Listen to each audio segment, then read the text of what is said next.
फिर एक बार त्रिवेणी के सनातन प्रवाह में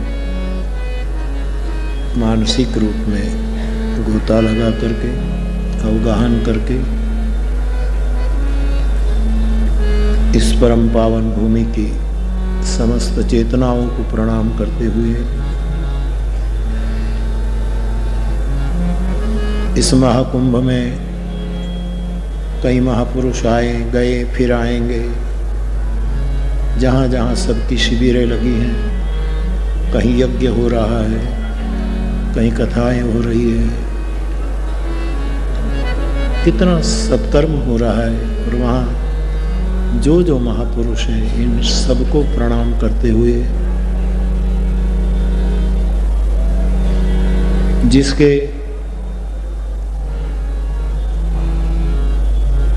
शिव संकल्प से इस कथा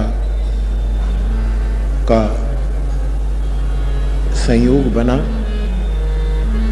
ऐसे हमारे सतुआ बाबा पूजनीय सतु बाबा के चरणों में प्रणाम करते हुए आपकी पूरी परंपरा को प्रणाम करते हुए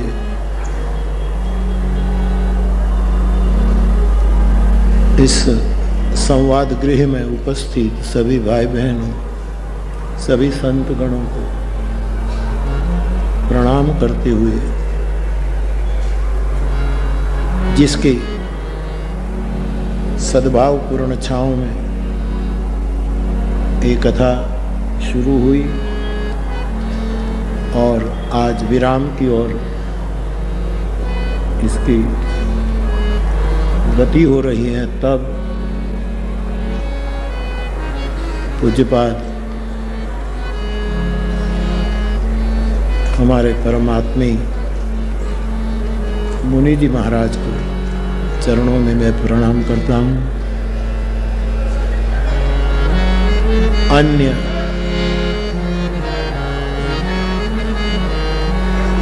सभी श्रोता भाई बहनों को भी व्यासपीठ से मेरा प्रणाम। जय सिया राम।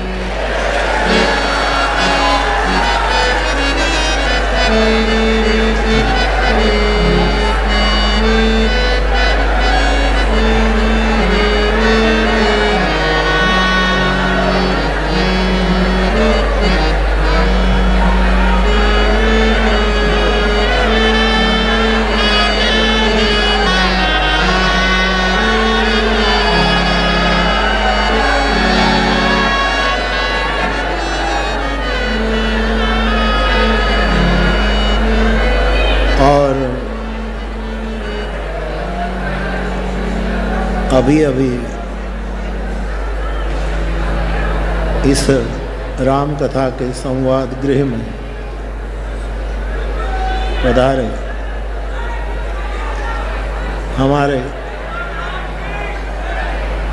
हमारे पूज्य शास्त्री जी, आपको भी वंदन अभिनंदन प्रणाम करता हूँ, स्वागत करता हूँ। बाप भले पधारे। जय सिया राम। सतुआ बाबा को हमने एक कथा ललितपुर में दी थी, तब भी आप पधारे थे और आज फिर आपका आगमन इस महाकुंभ में हुआ है। पुनः आपका स्वागत, आपका प्रणाम, आपको प्रणाम। तो आज हमारे देश का गणतंत्र दिवस है, आप जानते हैं। इन दिनों में कई बातों का संगम हुआ है, जैसे कि हमारे संविधान का दिन भी आया, राष्ट्र ध्वज का भी दिन आया। आज गणतंत्र दिन भी है।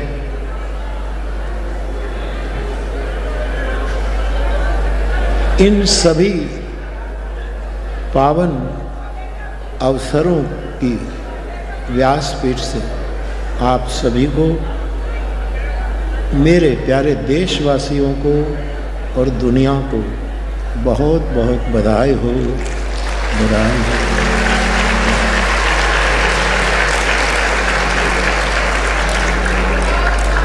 दूसरी बात, मैं यहाँ आया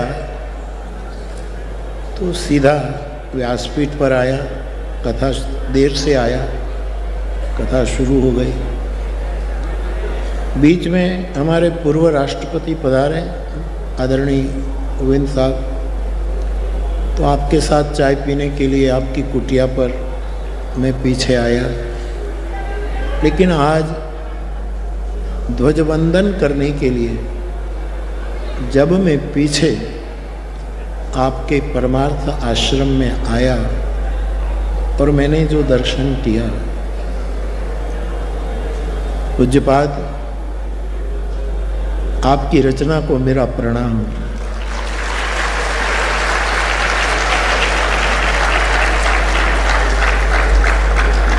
लोकतंत्र एक तट है, एक किनारा है, भारत का लोकतंत्र, और विश्व का वेद मंत्र एक दूसरा किनारा है। लोकतंत्र और वेद मंत्र, मुझे लगता है कि दोनों तटों के बीच परमार्थ का प्रवाह बह रहा है। इस प्रवाह के उद्गाता के रूप में मैं मेरी बहुत प्रसन्नता व्यक्त करता हूँ। आपकी छोटी छोटी सोच समझ, जिस तरह ये रचना हुई है। आज समय नहीं है, मुझे भी जल्दी निकलना पड़ेगा, तो मैं आपने जितना घुमाया इतना मैंने दर्शन किया। एक विनय करूं प्रभु, होगा तो मुझे बहुत बड़ी खुशी होगी। तो मैं देख तो रहा था, इसमें वट वृक्ष है बस तो थे। बस। वट हमारे सनातन धर्म का एक प्रतीक है। ये है तो बस साधु, वरना मैं कहता कि एक वट वृक्ष का आज 26 जनवरी के दिन उसको बोया जाए और उसका नाम विश्वास वट रखा जाए।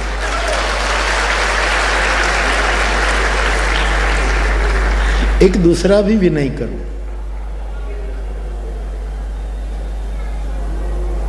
आप हमारे हैं, मांग नहीं विनय करो। मांगना तो हमें सवाल ही है। अपने राम मंदिर अयोध्या की जो झांकी करवाई, राम मंदिर बनवाया जो अयोध्या में है, उसका एक आपने सुंदर, वहाँ अंदर तो मैं नहीं जा पाया, हो सके तो मैंने आदरणीय चंपत राय जी को अयोध्या में जाहिर में कथा में भी कहा और आपने स्वीकृति भी दी है जब हो। लेकिन मैं ये भी विनय करना चाहूँगा, ये भी आपकी रचना में हो तो मैं और प्रसन्नता महसूस करूँगा। लेकिन न हो तो ये जो राम मंदिर आपने बनाया, उसके द्वार पर अथवा तो बिल्कुल आगे या तो अंदर कहीं दाईं ओर वाल्मीकि जी की मूर्ति हो और बाईं ओर तुलसीदास जी की मूर्ति।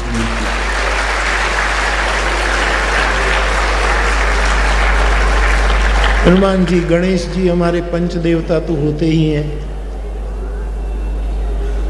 ये भी आपके दिमाग में होगा ही। लेकिन मैं संसारी हूं, आप तो सन्यासी हैं, वैसे तो सन्यासी को अधिकार है सन्यासी से भिक्षा मांगना संसारी से, लेकिन हम भी कोई सन्यास परंपरा के तो है, कैलाशी परंपरा, यद्यपि गृहस्थ है, तो विनय के रूप में ये कह सकता हूँ कि, और वेद भगवान की तो स्थापना आप कर ही रहे हैं, वेद तो होंगे। कुल मिलाकर ये तो जो आपकी रचना हो, मैं तो विनय कर सकता हूँ, कोई सुझाव नहीं। लेकिन आपने, मैं देखो, मैं कई बार बोला हूँ कि जनकराज की ये रंगभूमि में जब भगवान राम लक्ष्मण मुनि गणों के संग आए सीता स्वयंवर में, तो जनक जी ने स्वयं अगवानी करके पूरी रचना का दर्शन करवाया। यहाँ ये बैठेंगे, यहाँ ये सब बताया, ऑलरेडी सब बैठे थे, यहाँ ये है, यहाँ ये, और ये सब रचना देखकर जनक महाराज को इतना ही विश्वामित्र जी ने कहा, भली रचना, दोष राजन, हे विदेहराज, आपकी रचना भली है।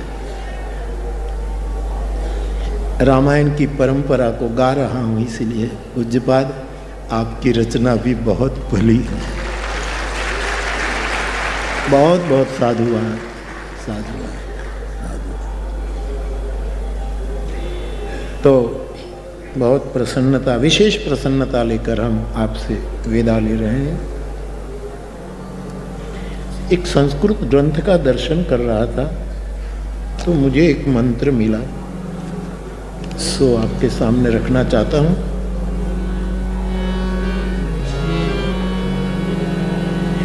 रत्नाकराद्यौ तदपदाम हिमालय किरीटिनम विंध्या काची सरीमाला वंदे भारत मातरम, वंदे मातरम। समंदर जिसका पद प्रक्षालन करता है, हिमालय जिसका किरीट है, मुकुट है, और समस्त चेतनाएं जिसमें निवास कर रही हैं, ऐसा भारत मातरम को मैं प्रणाम करता हूँ। आज भारत का ये पवित्र दिन है। ये भी अथर्ववेद में तो ये भी लिखा है कि पृथ्वी गाय है। पृथ्वी को हमने मानस में तो संग गो तनुधारी भूमि बिचारी गाय का रूप धारण करती है। ये पृथ्वी गाय है। अथर्ववेद गाय वेद बन करके पृथ्वी पर रहने वाले सभी को पोषक दूध पिलाती है और सबको समान रूप में पोषित करती है। ऐसी ये धरती जहाँ सबका स्वीकार है, सबका मिलन है, सबका संगम है, ऐसी भूमि को अथर्ववेद ने भी प्रणाम किया है। तो इन परम विचारों को गुनगुनाते हुए अब जो हमारे पास थोड़ा समय है उसी में मैं कथा को विराम की ओर लिए चलता हूँ।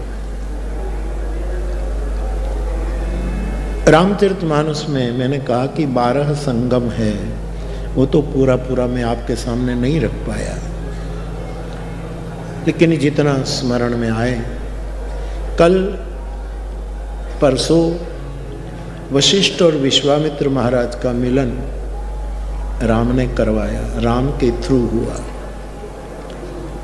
और साकेतवासी पंडित राम किंकर जी महाराज ने ये 2 ऋषियों का संगम, प्रारब्ध और पुरुषार्थ का संगम बताया है। इस महापुरुष के वचन है। सीताराम के विवाह में भी यहाँ से जनक और यहाँ से दशरथ, इन दोनों का संगम हुआ। और इन दोनों की विचारधारा क्या है, उसका जीवन दर्शन क्या है, उसके लिए बहुत समय चाहिए, लेकिन उसका भी संगम हुआ है। बालकांड पूरा किया, अयोध्या कांड में जब से प्रभु ब्याह कर आए बहुत समृद्धि बढ़ गई और समृद्धि का अतिरेक वनवास को जन्म देता है। सुख चाहिए, भारत में तो यही मांग, यही मनीषा जगत के सामने, सर्वे भवन्तु सुखिनः। लेकिन अत्यंत, पहले प्रकरण में अत्यंत सुख की वर्षा हो रही है, ऐसा गोस्वामी जी ने वर्णन किया है।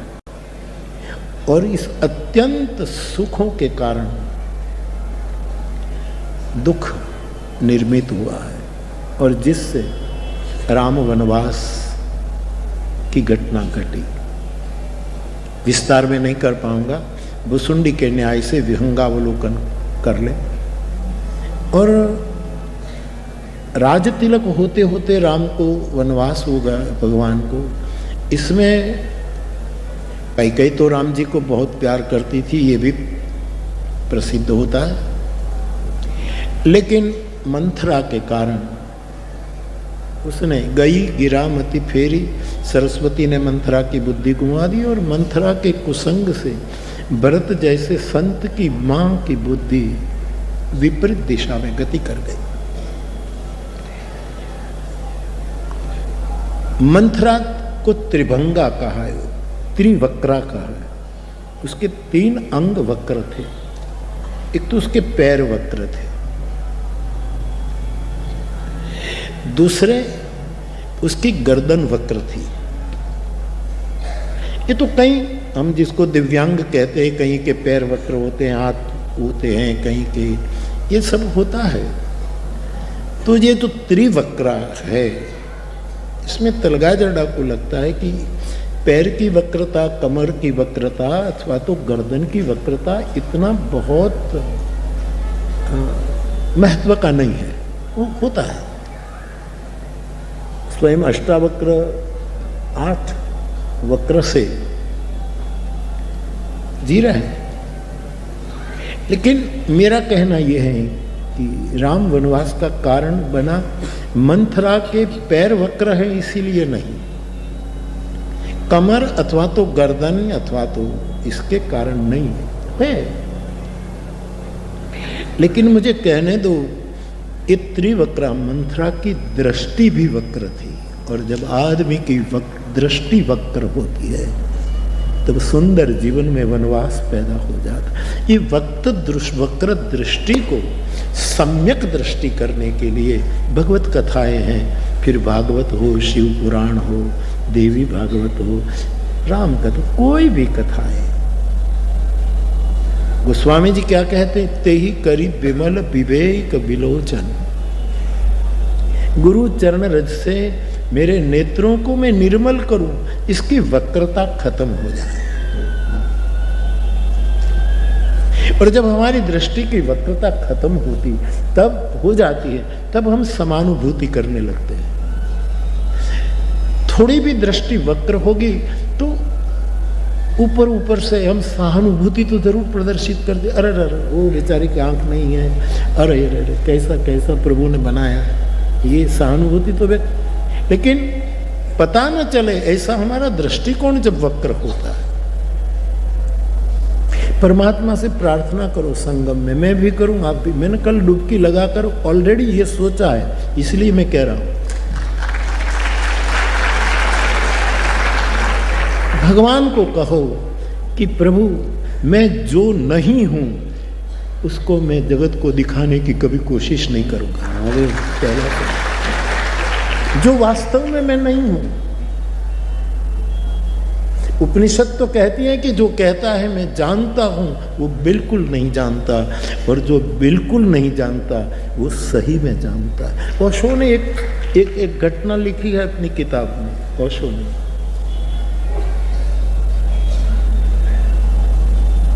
कि सुकरात, सोक्रेटिस, कई लोग गए डेल्फी देवी के पास और कहा कि हमारे देश में इस समय में सबसे बड़ा ज्ञानी कौन है? तो उसकी देवी डेल्फी, उसकी कोई देवी होगी वहाँ, उसने कहा कि अब तो एकमात्र सुकरात ज्ञानी है। और सब लोग दौड़ पड़े वाह वाह करने के लिए, जय जयकार करने के लिए। प्रणाम किया सुकरात को और कहा कि आप बहुत जानते, बहुत ज्ञानी। तो सुकरात के नेत्र डबडबा गए। सुकरात ने कहा क्षमा करो। देवी ने कहा आपने मान लिया, ये तो आपका मसला है, बाकी मुझे आत्मनिवेदन करने दो। मेरे में कोई ज्ञान नहीं है, मैं कुछ नहीं जानता। तो लोगों को हुआ कि अब डेल्फी सच्ची है कि आप सच्चे हैं, करे क्या। और सब दौड़े फिर डेल्फी देवी के पास कि आपने कहा कि सुकरात सब जानता है, वो कहता है कि मैं बिल्कुल नहीं जानता, तो आप झूठ बोले हमसे या सुकरात झूठ बोल रहा है, वो तो सत्य को समर्पित है। तो डेल्फी ने कहा वो कुछ भी नहीं जानता है, इसीलिए मैं कहती हूं कि वो जानता है। हमें अंदर बहुत भीतर क्रोध पड़ा है, द्वेष भरा है, फिर भी हम ऊपर ऊपर से हम बोझ दिखाने की चेष्टा करते हैं। संकल्प में संकल्प करें कि हम जैसे हो वैसे पेश आए।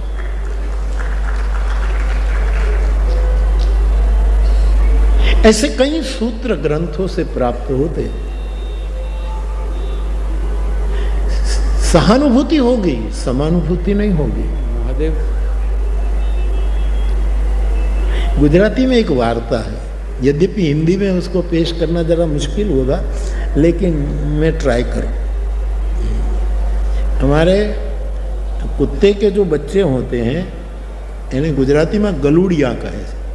गलूड़िया छोटे जो उसके अभी जन्मे हैं बच्चे, कुत्ते गलूड़िया, छोटे छोटे बच्चे। एक व्यापारी कुत्ता बेचता था और इसमें छोटे छोटे कुत्ते भी वो बेचता था। एक आदमी को कुत्ता, एक युवक को कुत्ता लेना था, खरीदना था। उसको बहुत प्यार था कुत्ते से कि एक छोटा सा कुत्ता मैं पालूं, उसको बड़ा करूं। तो वो गया, तो दुकानदार से उसने कहा कि ये कुत्ते खेल रहे थे, प्रसन्न थे, दूध पी रहे थे, बिस्किट खा रहे थे, आदि आदि। तो दुकानदार ने कहा कि ये जो कुत्ता है, ये गलूड़िया छोटे छोटे जो है, उसको इसके 500 रुपया कीमत है, इस सब की देख लो आप।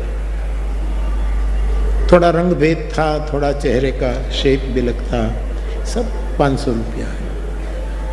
तो इस जो ग्राहक वो भी युवक बहुत बड़ा नहीं था, कुमार अवस्था का था। उसने देखा कि ये गलूड़ियो एक कोने में अपने ढंग से खेल रहा था, इन भीड़ में नहीं था, खेल रहा। इस ग्राहक की दृष्टि उस पर गई और वहां जाकर उसने देखा, उसको उसके सिर पर हाथ रखा, सहलाया, तो वो भी अपनी जबान से उसको प्यार करने लगा, उसके हाथ को चूमने लगा, आदि आदि। तो दुकानदार ने कहा भैया इसमें से कोई ले लो, ये हम नहीं बेच सकते। क्यों?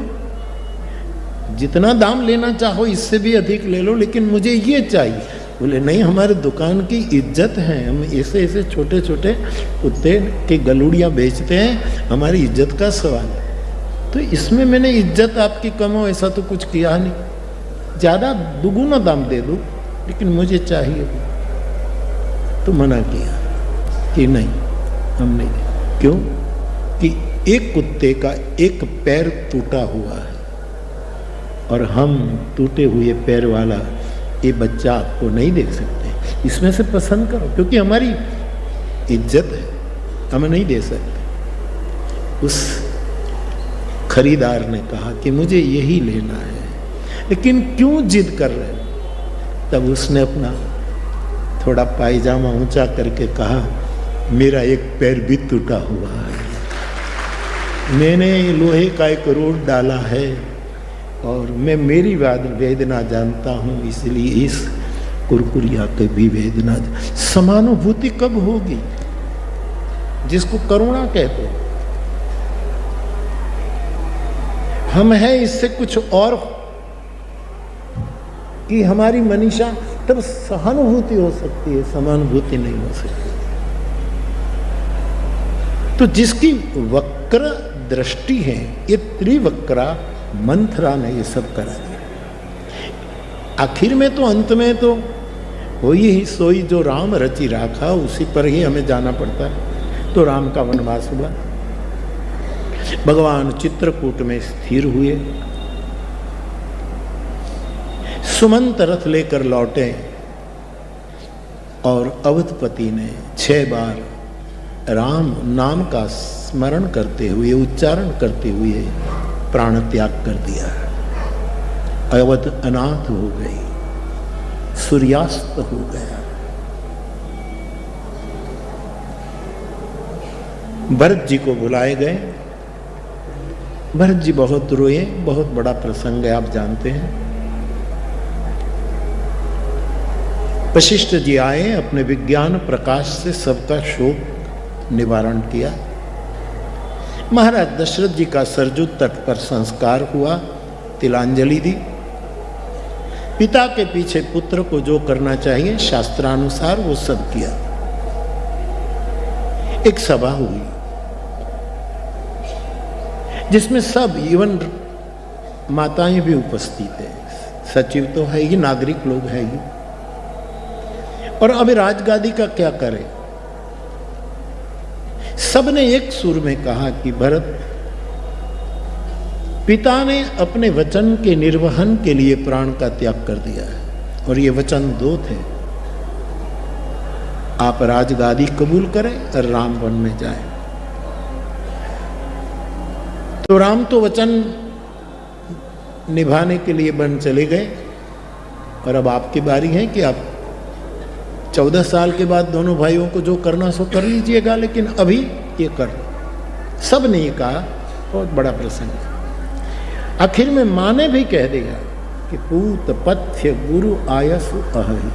बेटा भरत, गुरु के वचन ये पथ्य है, उसकी आज्ञा पथ्य से।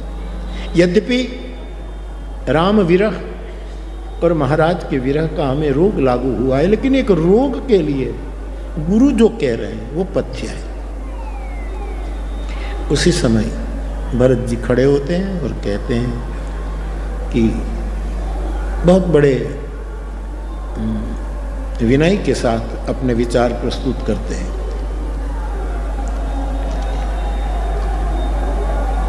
गुरुदेव, मां, सभाजन, आखिर में आप जो कहेंगे सो करूंगा, लेकिन मुझे 2 बात आपको कहनी है। रो पड़े, मैं एक पद का आदमी नहीं हूं, मैं किसी की पादुका का आदमी हूं, मुझे पद न दो। दूसरी, मैं सत्य को समर्पित हूं, सत्ता को नहीं।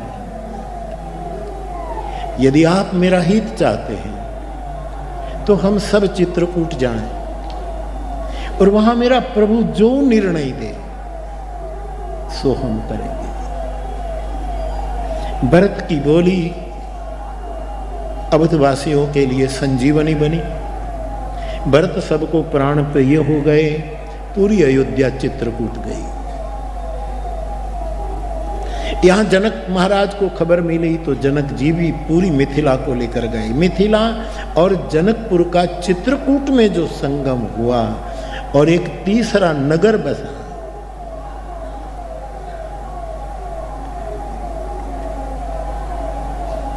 ये मिथिला नगर, ये अवध नगर, और ये दोनों का संगम चित्रकूट में हुआ तो एक नगर बस गया और वो उसका नाम हम कह सकते प्रेम नगर।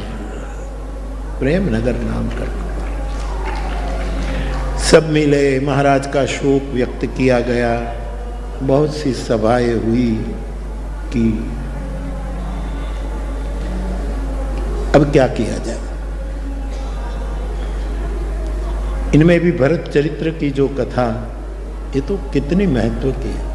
अयोध्या के संतोक ने तो एक कहावत बना दी कि बाल का आरंभ पिष्टिका, अयोध्या का मध्य और उत्तरकांड का अंत जो ठीक से समझे उसी का नाम संत। ऐसी एक कहावत बन गई।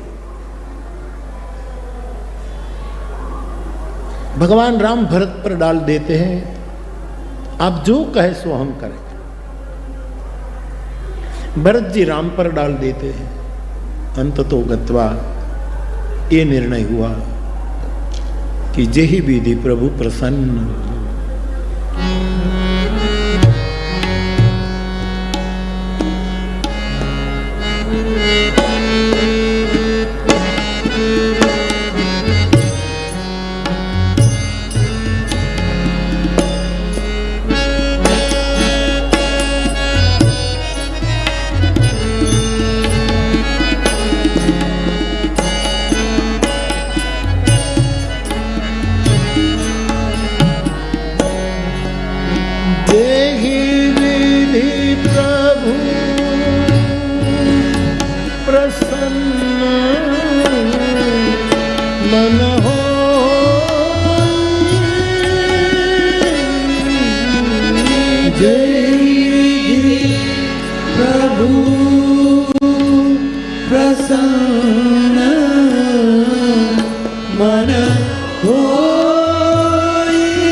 भरत जी ने अपनी ओर से कह दिया कि जिसमें आपका मन प्रसन्न हो, हे करुणा सागर, ऐसा ही करे। राजी है हम उसी में जिसमें तेरी रजा है। आप जो चाहे। जगत गुरु शंकराचार्य भगवान कहते यथा योग्यम तथा कुरु। आप जो चाहे सो करो। कुल मिलाकर निर्णय हुआ भरत जी लौट जाएं।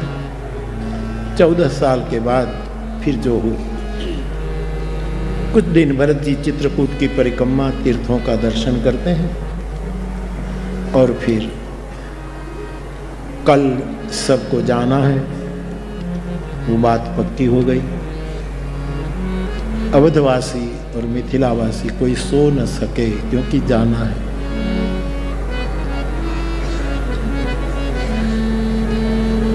वो दिन आया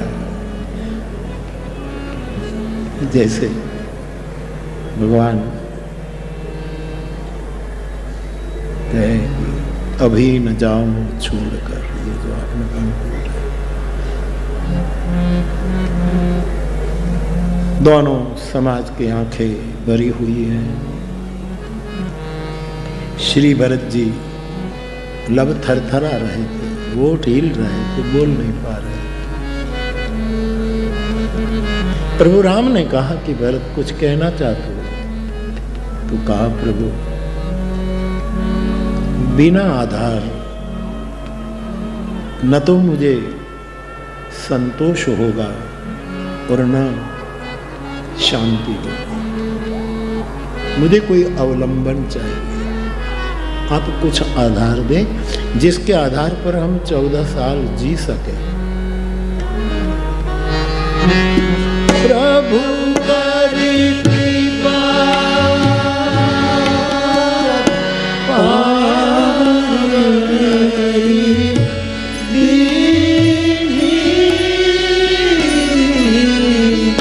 सादर भरत शीश धरी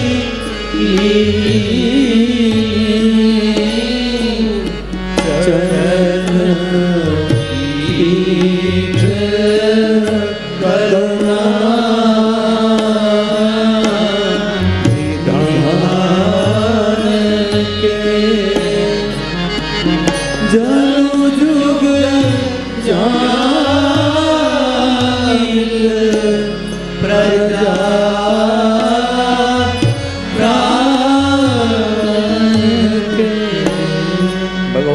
कृपा करके चरण पादुका प्रदान की। भरत जी ने अपने सिर पर ये पादुका धारण की। यहाँ पादुका के लिए 6 प्रकार की बातें लिखी गई हैं।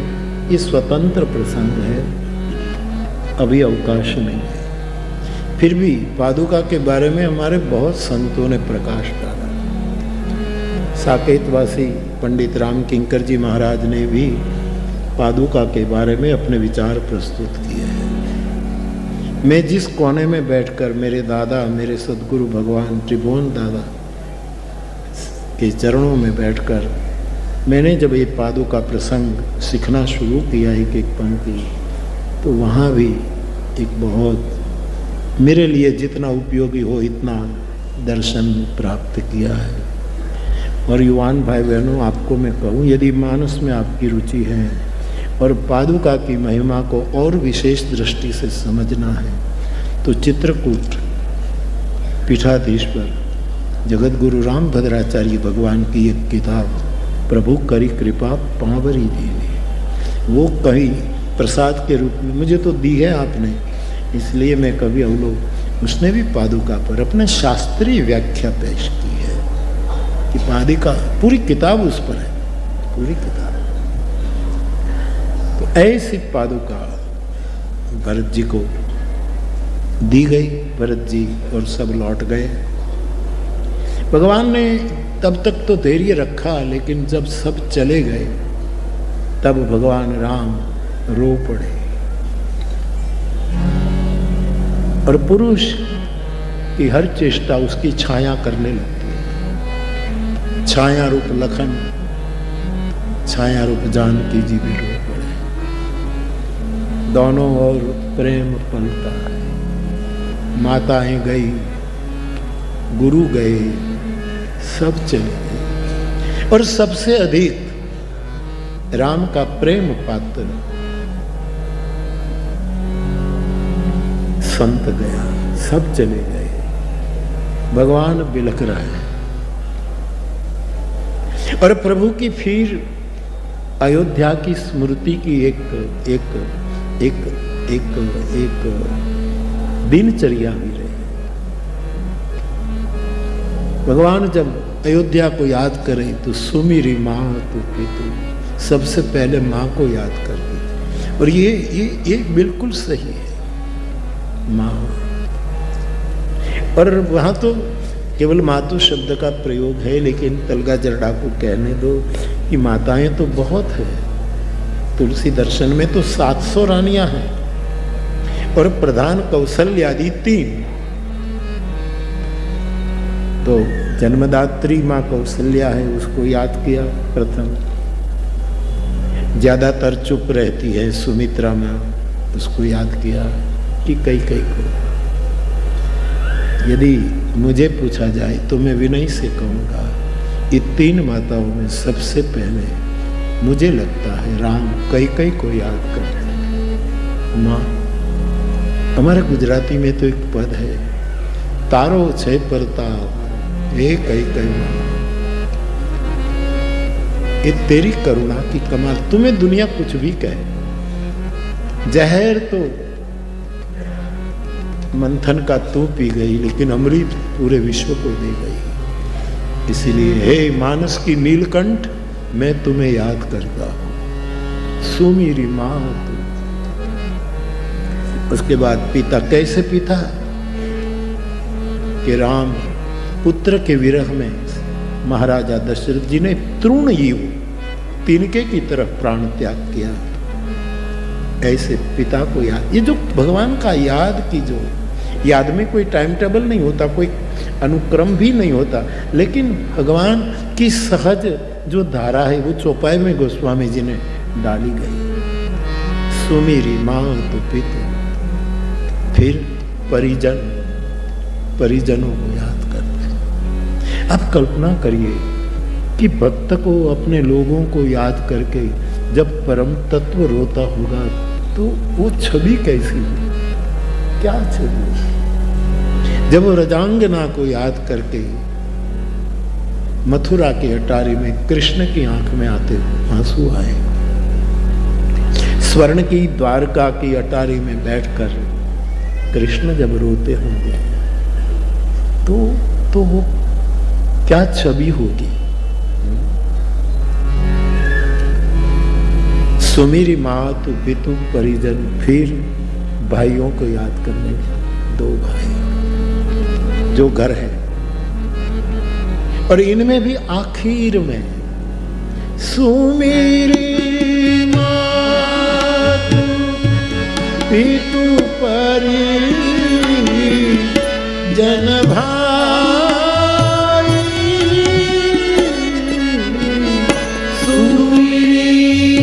मातु पितु परिजन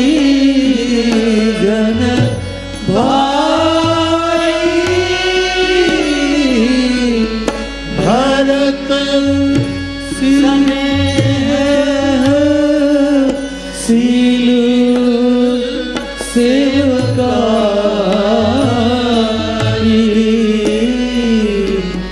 भरत स्नेह शीलु सेवकाई। मैं जब भरत जी को याद करते, भरत के स्नेह को और भरत की सेवा और समर्पण को याद करके कृपा सिंधु दुखी हो जाते थे। खैर, ये सब अयोध्या पहुंचे, शुभ दिन शोध करके पादुका राज्य सिंहासन पर उसको रखा। राजकाज सबको जिसकी जो जिम्मेवारी सब सौंप करके जनक जी मिथिला चले गए, अवध अकेली हो गई। और फिर एक दिन भरत जी गुरुद्वार गए हैं, गुरु जी के चरणों में प्रणाम किया और वशिष्ठ जी कहते हैं, भरत सब ठीक है? हाँ गुरु जी। एक बात कहने आया, बोलो। आप यदि आज्ञा करें तो मेरी इच्छा है कि मैं नंदीग्राम में कुटिया बना करके 14 साल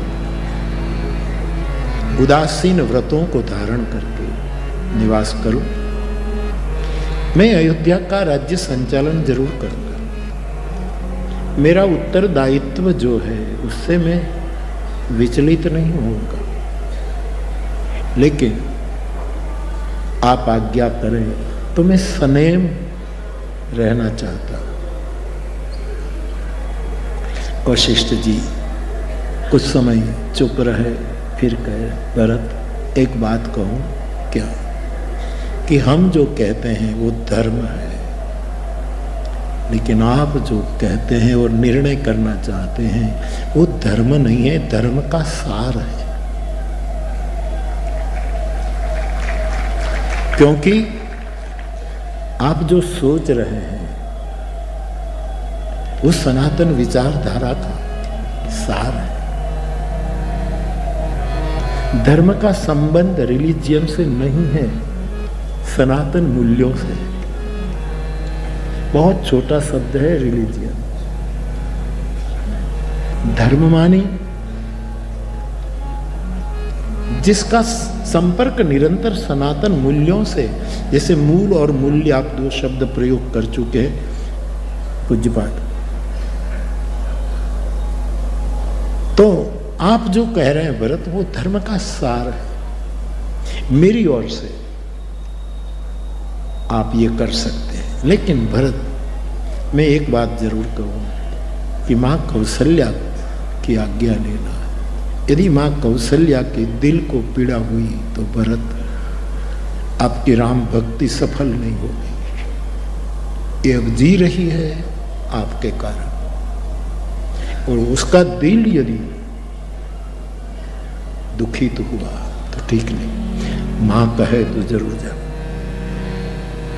श्री भरत जी मां के पास आते हैं, और मैंने ये चित्र आपके सामने बहुत सालों से रोज रखता हूं कि राम के वनगमन और महाराज का स्वर्ग गमन अवधपति का। उसके बाद कौशल्या जी अपने विश्राम कक्ष में नहीं गई। अपने विश्राम कक्ष के द्वार पर एक चट्टाई बिछा करके वहां बैठी रहती है। राम छोटे थे तब उसकी जो छोटी छोटी चरण पादुकाएं थी वो अपने सिरहाने के पास रखती थी। जननी निरखत, वो स्वामी जी अपने पद में लिखते हैं, रोज इन पादुकाओं को देखती रहती थी, रोती रहती थी, अश्रु से अभिषेक करती थी। वहां बैठे, कोई काम हो, कोई आए तो वहां मिले। सुमित्रा जी भोजन के समय थाली तैयार करके वहीं दे देती थी, कुछ खा लेती थी। भरत आए,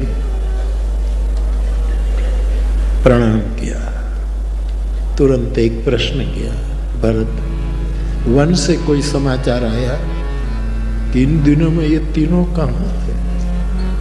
कहां? कोई खबर आई? क्योंकि गुहराज को दायित्व सौंपा गया था, वो रोज राम कहाँ हैं, कैसे, उसकी एक पत्र अयोध्या भेजता था। वो सब तीनों ठीक है भाई।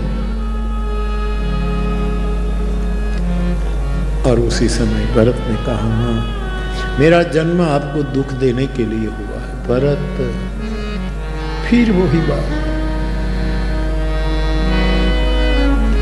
नहीं मां मैं स्वाभाविक कह रहा हूं, मैं न होता तो तुम्हें स्थिति नहीं भोगनी पड़ती। अब मैं दुख देने के लिए ही हूं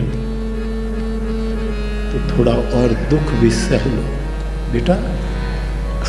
मां, मैं नंदीग्राम में कुटिया बना करके तपस्वी बनकर रहूं।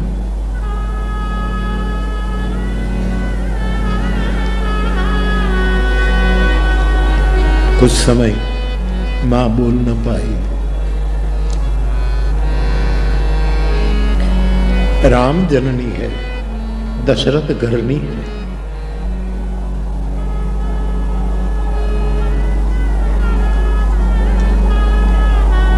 समझ लिया। अब राम वन में और भरत भी वन में रहे, यद्यपि नंदीग्राम में रहे, तो फिर हम क्या करें? लेकिन सोच लिया कि इस प्रेमी को अपनी इच्छा के अनुकूल यदि नहीं होने दिया तो शायद ये 14 साल नहीं जी पाएगा। और भरत को कुछ हो गया तो मैं राम को क्या मुंह दिखाऊं? राम तो यही पूछेगा कि मेरा भरत कहां है?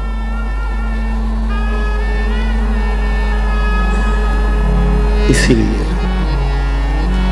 भरत जो चाहे वो करने देने में ही सबका परम हित है। भले बाप जाओ। मानस में तो ये तो है सब, लेकिन कुछ बातें जो लिखी नहीं गई रह गई। कुछ बातें ऐसी होती है कि लिखी ना गई हो। एक बार ठाकुर रामकृष्ण परमहंस ने किसी पंडित को कहा कि ये वेद कहता है, ये बनी घटना है, ये वेद कहता है। तो पंडित जी तो शास्त्र के ज्ञाता है, उसने कहा कि महाराज माफ करिएगा, आपके सामने धृष्टता कर रहा हूं, ऐसा तो वेद में नहीं लिखा है आपने जो कहा। तो बोले वेद वाले भूल गए होंगे। नहीं भूल गए, साधु आगे भूलता है। साधु के अंतःकरण की प्रवृत्ति एक कुछ और होती है। भूल गए होंगे, अब मैं जो कहूं उसको स्वीकार कर लो। तो ये बात एक ये भी दृष्टि के सामने निरंतर रहती है कि उसी समय शत्रुघ्न महाराज एक खंभा पकड़ करके खड़े थे ये तो चुप रहता है आदमी। और जब वो रो पड़े ये बात सुन करके, कौशल्या जी खड़ी हुई और शत्रुघ्न को कहा, बेटे क्या है? कुछ नहीं मां, कुछ नहीं, कुछ तो कहो। मां, मेरे पिताजी स्वर्ग में, भगवान राम, जानकी जी और लक्ष्मण भैया चित्रकूट में। अब भरत भैया कहते हैं कि मैं नंदीग्राम चला जाऊं। अब आप मुझे बताइए मैं कहां जाऊं? एक मानस की दृष्टि से मैं करूं क्या? हमारे गुजराती में कुछ पंक्तियां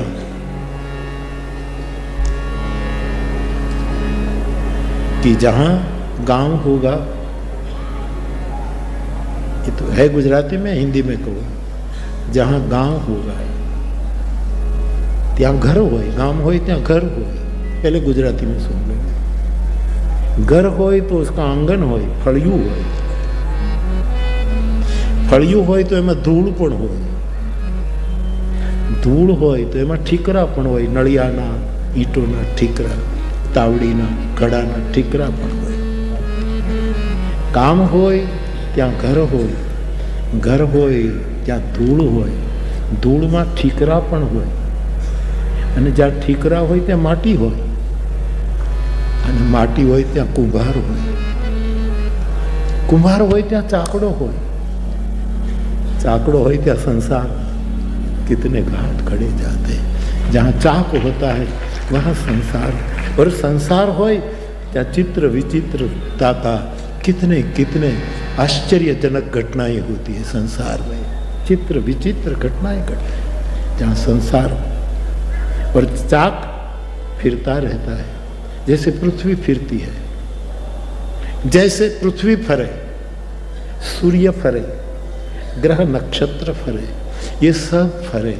छेल्ली पंक्ति ये छे, आमा मानस शू करे? इंसान क्या, शत्रुघ्न के आज ये दशा है कि मैं क्या करूं, मैं क्या करूं, क्या करूं, क्या करूं। पिक्चर का एक गीत है, क्या करूं, क्या है गीत? ए मेरे दिल बता, ए मेरे दिल बता, अब मैं क्या करूं, क्या करूं।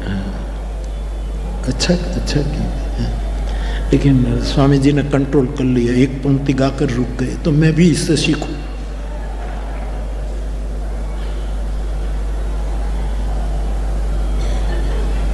मेरे ये दिल बता, हाँ ये है, ये पंक्ति ना, तो सुनो एक स्वामी जी गाओ,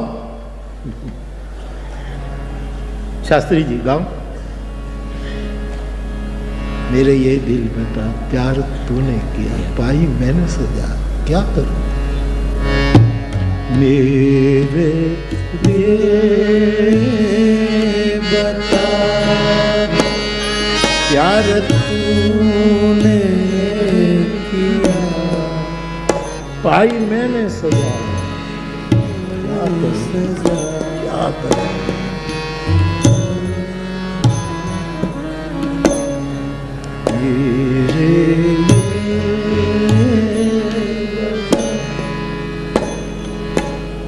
ऐसी एक पंक्ति है, मुझे भी पूरा तो आता नहीं, 2-3 पंक्ति से काम चल जाता है,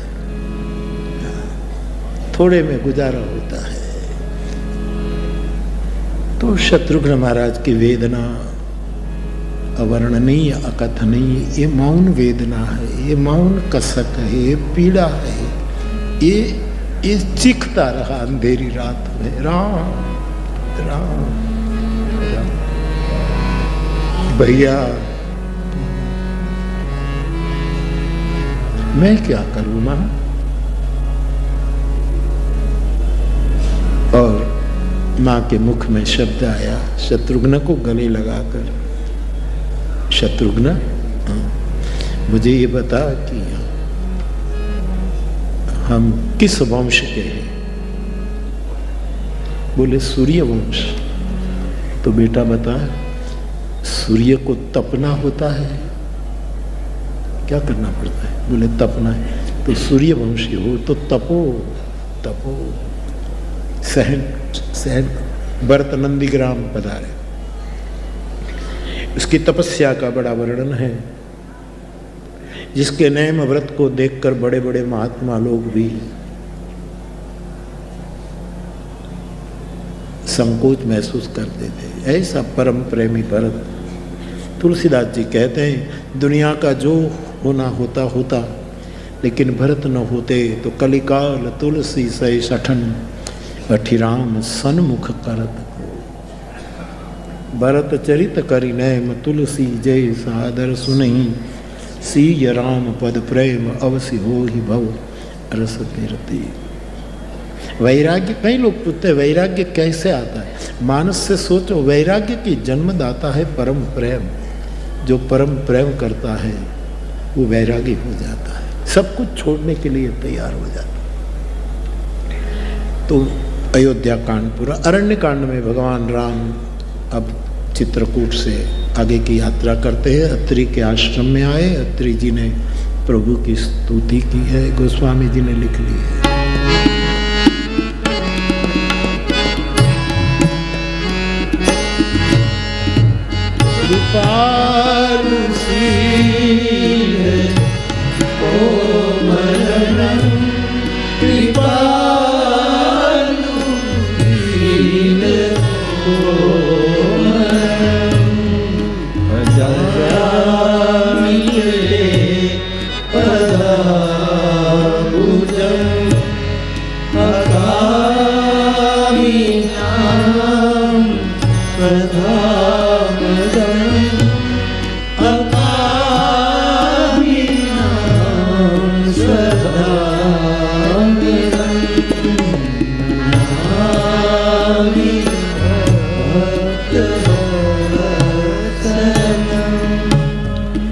अनसुया और जानकी जी का मिलन हुआ। कितने संगम की बातें करो, कितना कौन कौन मिला है। नारी धर्म का विशेष उपदेश प्राप्त किया।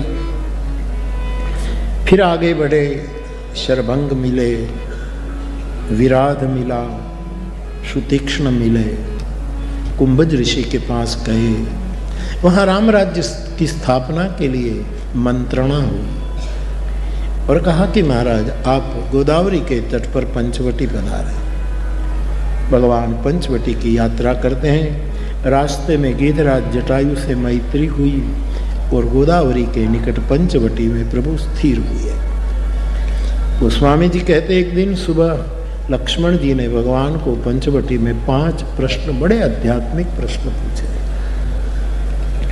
और ये प्रश्न के उत्तर ठाकुर जी ने दिए। उसके बाद शूर्पणखा आई। ऐसे आध्यात्मिक जागरण जब आदमी का हो जाता है तभी कोई न कोई शूर्पणखा विकसित करने आती है, ये नियम है। तो शूर्पणखा आई। उस वक्त सब स्वतंत्र प्रसंग है मानस के। तो फिर आप जानते हैं कि वो दंडित की गई और वो खरदूषण को उकसाती है। खरदूषण 14,000 की सेना लेकर आते हैं और परस्पर राम दर्शन करके निर्वाण को प्राप्त करते हैं। पंडित राम किंकर जी महाराज ने इसका यही आध्यात्मिक अर्थ बताया कि जब तक हम परस्पर एक दूसरे में राम दर्शन नहीं करेंगे तब तक राग द्वेष मिटेंगे नहीं। और राग द्वेष 14,000 की संख्या में, 14,000 की, छोटे ही बड़े राग द्वेष। मैं जिससे द्वेष करता हूँ वो भी राम है, और वो कि जो मेरे लिए द्वेष करता, ये भाव जब हमारे में पैदा होगा तो ये बड़ा प्यारा आध्यात्मिक अर्थ है पंडित जी महाराज का। निर्वाण दिया। खरदूषण की ये बात घटना घटी। सीधी रावण के पास गई, सभा में रोने लगी। रावण ने पूछा कि ये तेरे ऐसा कुरूप किसने किया? तो उसने वाल्मीकि रामायण के अनुसार कहा कि 2 राजकुमार आए हैं वन में, तरुणो रूप संपन्नो सुकुमारो महाबलो, पुंडरीक विशालाक्ष चीर कृष्णा जनांबरो सिनादांतो तापसो ब्रह्मचारिणो पुत्रो दशरथस्येतो गुणातरो राम लक्ष्मणो। ये दो आए हैं ऐसे है, ऐसे जो मंत्र अंत में विश्वामित्र महाराज ने राम रक्षा स्तोत्र में उतार लिया। देखो ये ऋषिमुनियों के विचारों का संगम है। मूल विचार वाल्मीकि जी के हैं, जो शूर्पणखा उच्चारित ये श्लोक है, और विश्वामित्र जी अपने राम रक्षा स्तोत्र में वो ही उतारते। और रावण ने शूर्पणखा को निवास दिया, मैं देख लूंगा। रावण रात्रि में अपने शयन कक्ष में सोचने लगा कि खरदूषण मेरे समान बलवान है, परमात्मा के बिना उसको कोई मार नहीं सकता, नहीं को मारई बिनु भगवंता। तो क्या परमात्मा ने अवतार ले लिया? और परमात्मा ने अवतार ले लिया है तो मेरा शरीर तो तामसी है, मैं भजन तो नहीं कर पाऊंगा। तो इससे वैर बांध करके मैं पुनः उसको पाऊं। मैंने कई बार कहा कि ये मैं तामस देह के कारण भजन नहीं कर पाऊंगा। ये रावण की दलील बहुत टिकाऊ नहीं है। तामस देह होते हुए कई लोगों ने बहुत भजन किया है। ये छटकने की खिड़की खोज रहा है। रावण बड़ा चालाक आदमी। प्रहलाद किस कुल में पैदा हुआ है? हिरण्यकशिपु के असुर कुल में, तामस देहधारियों के कुल में प्रहलाद। लेकिन उसने तो खूब भजन किया। चलो प्रहलाद वाली बात दूर हो, लेकिन विभीषण भी तो रावण का भाई है। तामस तन कछु साधन नहीं, प्रीति न पद सरोज अनुमाई। वो स्वयं कहता मेरा तामस देह है, लेकिन उसने तो बहुत भजन किया। हनुमान जी जब सुंदरकांड में जाते तो राम राम स्मरण कर रहा है। तो कभी कभी हम छटकने की बारी खोजते हैं कि हमसे क्या हो, हम तो संसारी लोग हैं, हम कुछ नहीं कर पाते, हम तो ऐसे हैं, हम तो ऐसे हैं। ये छटकने की बारी। तो उसने वैर वृत्ति से मैं प्रभु को पाऊं ये संकल्प कर लिया। मैं संघर्ष करूंगा आदि आदि। उसके बाद वो मारीच को तैयार करता है। माया सीता का अपहरण होता है। काकभूषुंडी जी कहते पुनि माया सीता कर हरण। भगवान सीता के वियोग में ललित नरलीला करते करते जटायु को अग्नि संस्कार, जटायु को पिता पितृतुल्य सम्मान देकर कबंध का उद्धार करके भगवान शबरी के आश्रम में पधारे। वाल्मीकि जी तो कहते कबंध स्वयं शबरी के आश्रम की ओर राम को ले गया कि आओ मैं आप एक ऐसी तपस्विनी की कुटिया पर आपको लिए चलूं। ऐसा कबंध जाते जाते एक अच्छा काम कर गया। तो भगवान शबरी के द्वार आए। बड़ा प्रसिद्ध प्रसंग है। प्रभु उससे फल फूल ग्रहण करते हैं। 9 प्रकार की भक्ति का वर्णन किया और भगवान राम शबरी को ऋषि मुनियों का दर्जा दे रहे हैं। भगवान राम ने भरद्वाज ऋषि को रास्ता पूछा कि हम किस मार्ग पर चलें।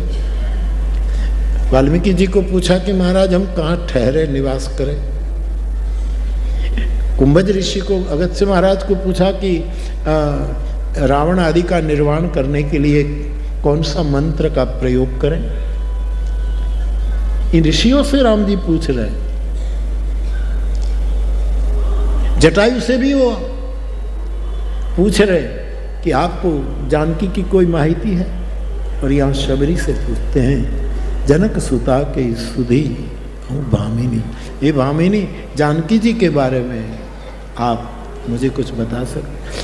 भगवान कहते हैं कि जहाँ से भी सत्य आपको मिले संकोच मत करो कि कौन है, स्त्री है कि पुरुष है, वृद्धा है कि युवती है।